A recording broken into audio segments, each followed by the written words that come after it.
Speaker, I yield myself such time as I may consume, and I rise in strong support of S. 4791. This bill, which was introduced by Senator Roy Blunt, passed the Senate by unanimous consent.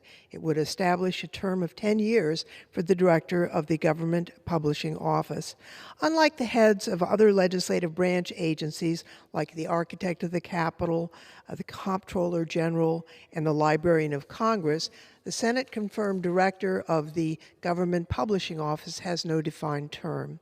Now, the Government Publishing Office, or GPO, as we often refer to it, is one of the true treasures of the legislative branch. Since it was founded in 1861, it has grown from a modest operation to one of the world's largest and most renowned information organizations.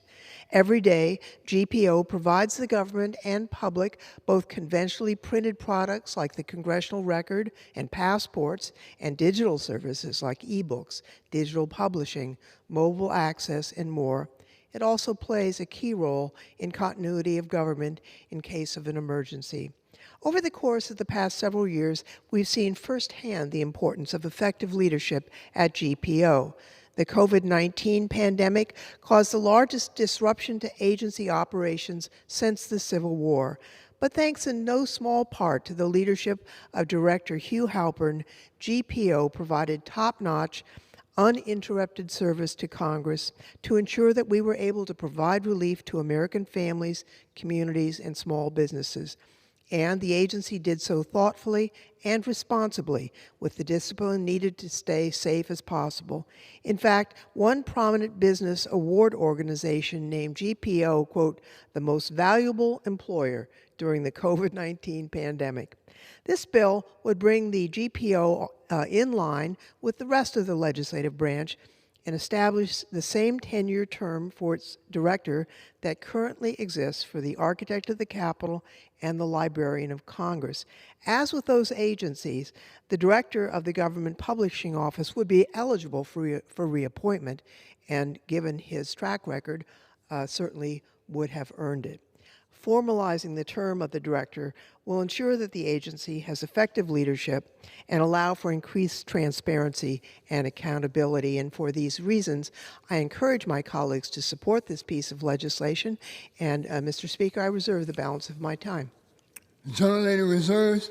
The chair recognizes the gentleman from Illinois.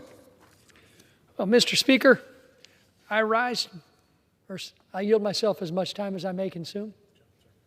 Mr. Speaker, I rise today in support of Senate Bill 4791, a bill that will establish a 10-year term limit for the Director of the Government Publishing Office. I want to thank my friend in the Senate, Senator Roy Blunt, for introducing this bill earlier this month and for the Senate's quick action on it. Although a change to a term limit may seem inconsequential, I would like to encourage my colleagues that this is a bill that will greatly benefit the entire legislative branch. The GPO plays a vital role for our Congress. As the original government's printer, the agency has supported the House and the Senate for over 160 years. And although Americans engage with their government in a much different way than they did in 1861 when the GPO first opened its door, the agency has adapted. It has upheld its vision to achieve an America informed by updating processes, technology, products, and even its name to meet the needs of Americans today.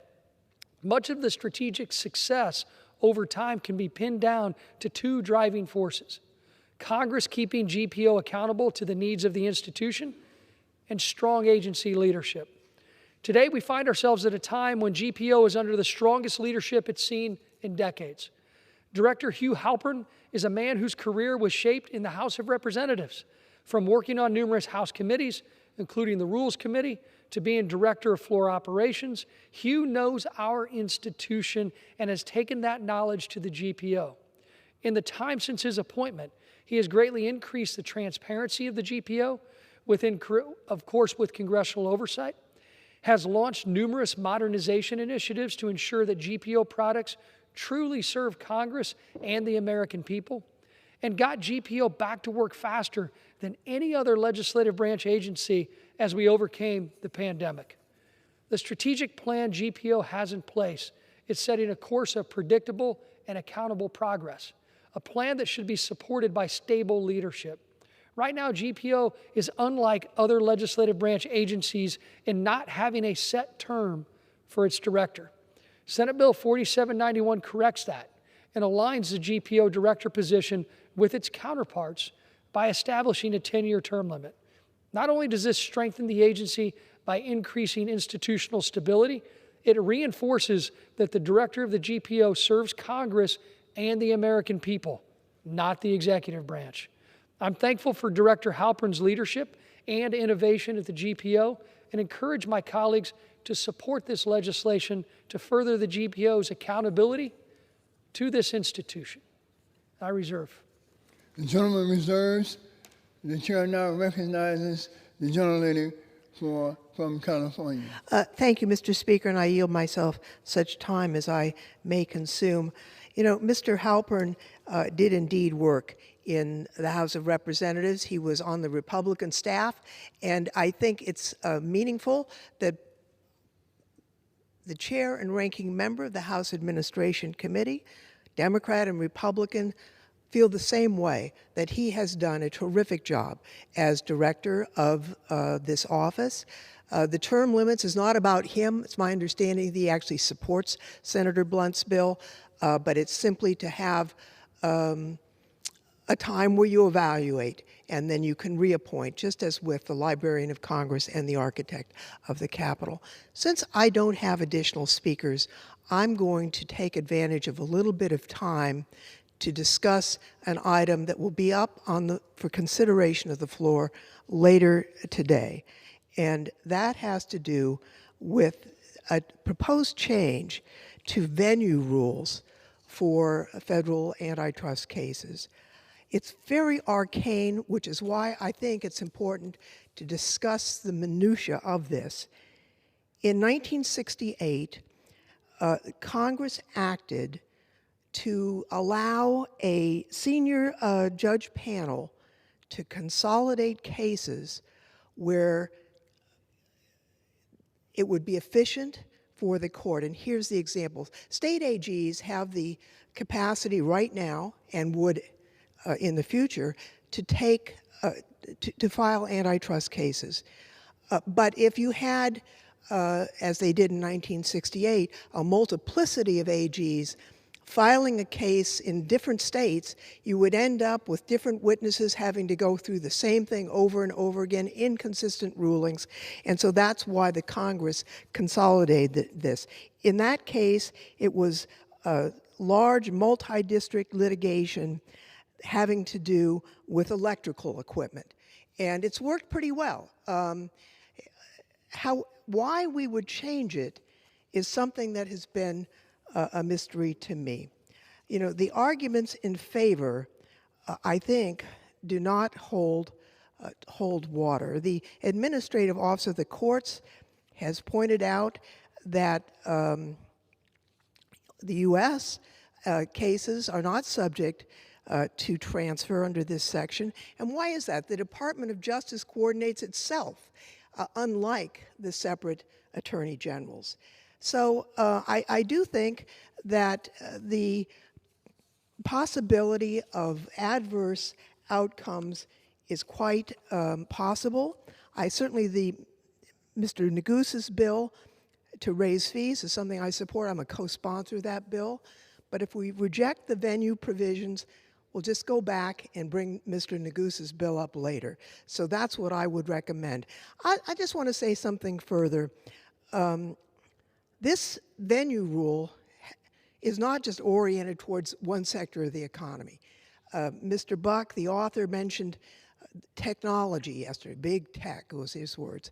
But this isn't about technology. It's any business that is a defendant in an antitrust case. And as I mentioned, the initiation was electrical equipment company. But I think we should listen to what people say. And Mr. Buck, in his remarks, said yesterday, big tech is crushing conservative speech. And that appears to be his motivation. Well, he quotes his friend, Senator Cruz, and he says, the greatest threat to democracy in this country is big tech. That Senator Cruz agrees with that. Well, really?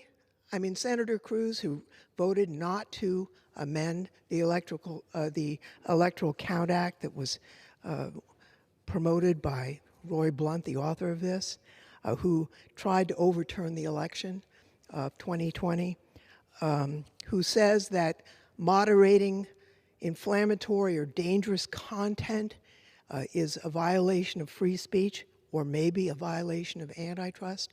I think that's the danger here. And I listened to Mr. Buck because he said this is about conservative speech. And so I think one potential outcome of this is litigation that will be brought in favorable forums to try and prevent content moderation. If you are InfoWars and you're inciting violence, I'm hoping whatever platform you're on takes you down.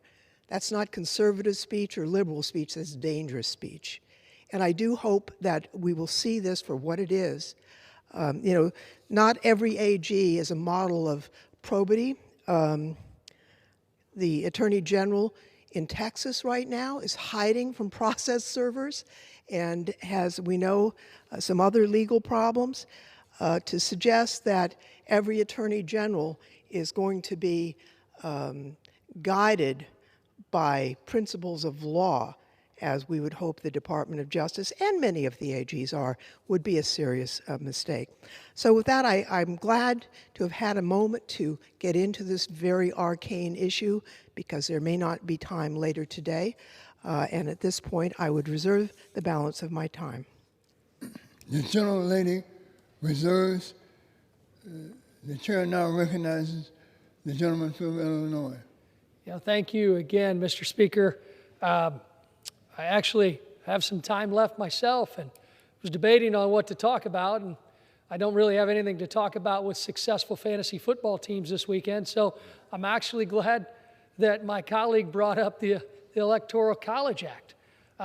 What we saw in the Senate were some changes to their legislation that we had requested the House majority do when that bill passed the House last week. So I'm excited to see those changes in the Senate, and I'm excited that the chairperson mentioned during our rules debate last week that maybe we could have a conference committee. I mean, that's a chance for bipartisan agreement on a very important issue.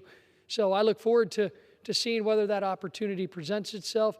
But as we stand here today, Mr. Speaker, we're trying to put the government publishing office director in line with every other executive branch appointed legislative branch employee, like the architect of the Capitol, like the Librarian of Congress.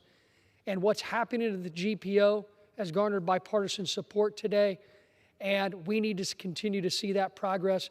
I urge a yes vote on this bill, and I yield back the balance of my time. The gentleman yields back. The chair now recognizes the gentlelady from California. Thank you, Mr. Speaker. And I also urge adoption of Senator Blunt's bill and yield back the balance of my time. The question is,